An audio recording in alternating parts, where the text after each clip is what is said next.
పాత ఆరుద్ర గారి పాట ఉంటుంది, ఎక్కడికి వెళ్ళినా కానీ అంటే ఉత్తరమా దక్షిణమా అనేది ఉండాలి, రికమెండేషన్ ఉండాలి, లేకపోతే దక్షిణ అయినా ఉండాలి అనేది ఆయన ఉద్దేశం. నీది ఉత్తరమా లేకపోతే దక్షిణమా అని అడుగుతాడు. దిక్కులు తెలియకుండా ఎలా వస్తారు మీరు అని, పాత నాగేశ్వరరావు గారి సినిమాలో సీన్ అది.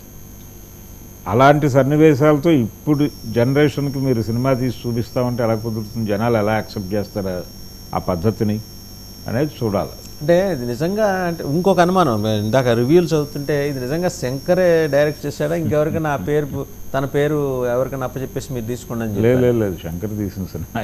ఎందుకంటే ఆ అనుమానాలు కూడా అంటే ఒకటిలేండి, అలా రాసిన వాళ్ళు కూడా ఏంటంటే ఓవర్ ఎక్స్పెక్టేషన్స్ తోటి వెళ్ళిపోయి శంకర్ అనగానే ఏదో అద్భుతం జరుగుతుందంటే, మొన్న నాగేశ్వన్ ఇచ్చిన తగిలించిన దెబ్బ నుంచి, ఆ గాయం నుంచి ఇంకా కోలుకోవాలి తెలుగు ప్రేక్షకుడు. మళ్ళీ తాజాగా ఇది వచ్చేసరికి ఒకేసారి 2-3 ఇంజరీస్ అంటే కష్టమే కదండి.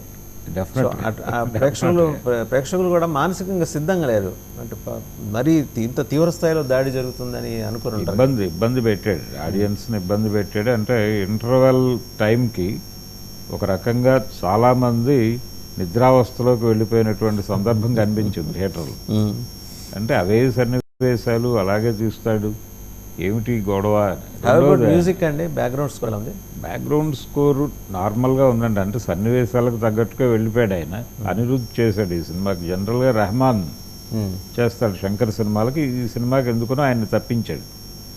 ఇంతకుముందు హరీష్ జయరాజ్ ఆయన అపరిచితుడు చేసేటువంటి పాటలు అవి లేవు. అందులో ప్రతి పాట జనాల్ని విపరీతంగా అట్రాక్ట్ చేసింది భారతీయుడిలో. అది టెలిఫోన్ ధ్వనిలా అనే ఒక పాట ఉంటుంది, దానిలో చాలా మాయలు మంత్రాలు, మాయా మత్స్యంద్ర అనే ఒక పాట, అవన్నీ ఇప్పటికీ జనాలు పాడుకుంటున్నారు. అలాగే స్వతంత్ర సమర నేపథ్యంలో కూడా కొన్ని సన్నివేశాలు ఉన్నాయి అందులో, అవి కూడా జనాలను అట్రాక్ట్ చేసినాయి. ఆ సందర్భంగా ఒక పాట ఉంటుంది, అది చాలా ఎమోషనల్గా ఉంటుంది ఆ సినిమాలో. ఇవన్నీ కలిసి ఆ సినిమాకి జనాలని అంటే థియేటర్ని ఎమోషనలైజ్ చేయగలిగాడు. ఇందులో ఆ ఎమోషనలైజ్ చేసే తాపత్రయం కనిపించింది కానీ ఫలితం దక్కలేదు.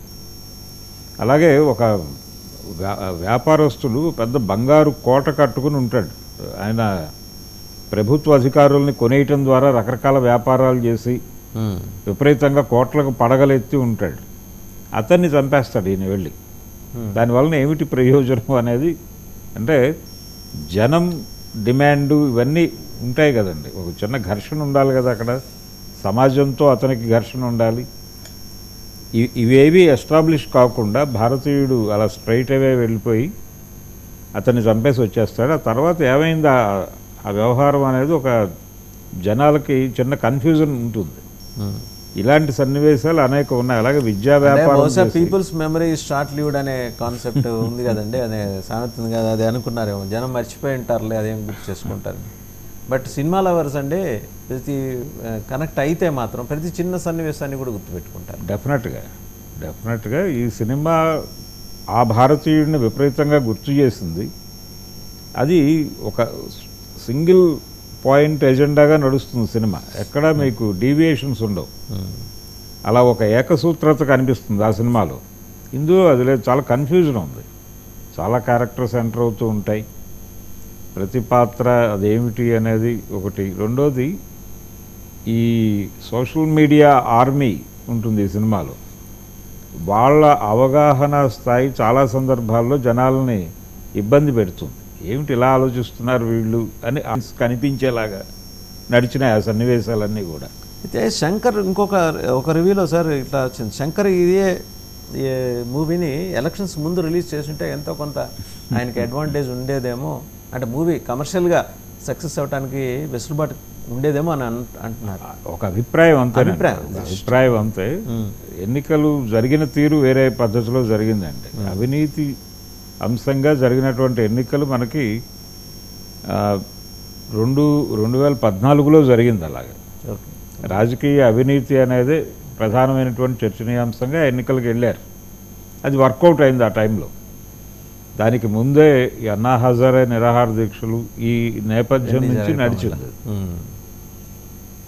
అయితే ఇంకా కథాపరంగా మీరు చెప్పారు, మ్యూజిక్ చెప్పారు, ఇంక ఇతర పాత్రలు వాళ్ళ పరిధులు, వాళ్ళ పరిమితులు, వాళ్ళ విస్తృతులు సముద్రఖని తనకిచ్చిన క్యారెక్టర్ బాగా చేశాడు. అలాగే డైరెక్టర్ సూర్య తన క్యారెక్టర్ బాగా చేశాడు. అయితే ఆ క్యారెక్టర్ డిజైనింగ్లో కొన్ని లోపాలు నడిచినాయి. అది డైరెక్టర్ వైపు నుంచి జరిగిన లోపం. కానీ నటుడిగా తను సక్సెస్ అయ్యాడు, తను ప్రూవ్ చేసుకున్నాడు ఎస్జే సూర్య. తర్వాత సముద్రఖని కూడా బాగా చేశాడు తన క్యారెక్టర్ని. కమల్ హాసన్కి చేయటానికి అవకాశం లేని పరిస్థితి. అంటే రీచ్డ్ ఇందాక అనుకున్నాం కదా సార్, ఈ సాచ్యురేషన్ లెవెల్స్కి వచ్చేసి విఎఫ్ఎక్స్లో నడిచిన క్యారెక్టర్ డిజైనింగ్ మొత్తం, దాంతో ఆయన ప్రత్యేకంగా చేయటానికి ఏమీ కనిపించలేదు. అలా ఆ క్యారెక్టర్ జనాల మీద ముద్ర వేయలేదు. భారతీయుడు పాత సినిమాలో వేసినటువంటి ముద్ర ఇందులో కనిపించలేదు. అలాగే మిగిలిన నటీనటులు కూడా, అంటే ఎవరికి సిద్ధార్థ తనకిచ్చిన క్యారెక్టర్ పరిధిలో అతను నటించాడు, పెర్ఫామ్ చేశాడు బాగా. కంక్లూడింగ్ వచ్చేప్పటికి అంటే మళ్ళీ మెసేజ్ తను ఎందుకు ఇలా చేయాల్సి వచ్చింది అలాంటి మెసేజ్ ఇచ్చి బలవంతంగా ప్రయత్నం చేశాడా? లేదు, కమల్ హాసన్తో అంటే పిల్లలందరినీ మళ్ళీ కూర్చోబెట్టి ఆయన ఏదో లెసన్ చెప్తూ ఏ ఆకాంక్షలతో ఆ ఉద్యమాలు జరిగినాయి, ఆ పోరాటాలు జరిగినాయి, ఆ ఆకాంక్షలు ఏమిటి అనేది మీరు ఒక్కసారి మననం చేసుకోవాల్సి ఉంటుంది అన్న టోన్లో ఆ రెఫరెన్స్ ఇస్తాడు. అంటే ఈయన నెక్స్ట్ పార్ట్లో మళ్ళీ ఒకసారి 47 ముందుకు వెళ్ళబోతున్నాడు అనేది ఆడియన్స్ అర్థమవుతుంది. ఓకే, అంతే. అంతకుమించి పెద్దగా ఎటువంటి ప్రభావము వేయకుండా సినిమా నడిచిపోతుంది అంతే. తమిళనాడు బ్యాక్డ్రాపే కదా మ్యాక్సిమం నడిచింది. ఆ తమిళనాడులో మొదలై ఇది దేశవ్యాప్తంగా నడుస్తుంది. పాన్ ఇండియా మార్కెట్ కోసం చేసినటువంటి సన్నివేశాలు గుజరాత్, పంజాబ్, ఇలా ఢిల్లీ ఇలా నడుస్తాయి సన్నివేశాలు.